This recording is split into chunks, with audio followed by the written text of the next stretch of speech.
দেখা যায় গাড়ি ঢুকতেছে। মাশাআল্লাহ, আচ্ছা গাড়িটারে পার করে ওই যাচ্ছে মানুষ।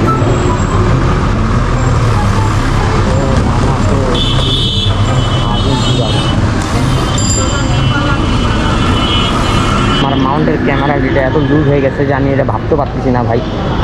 2 hours later. এবার রাস্তা পার হবো।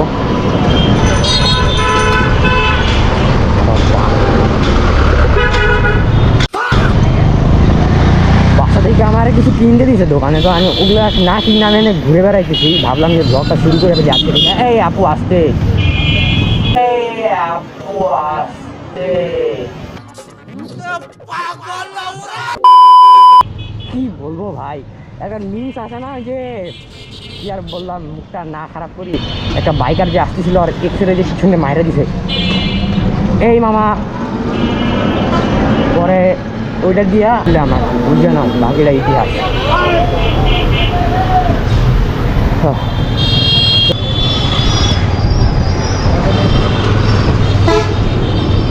রাস্তাটা খুব গরম।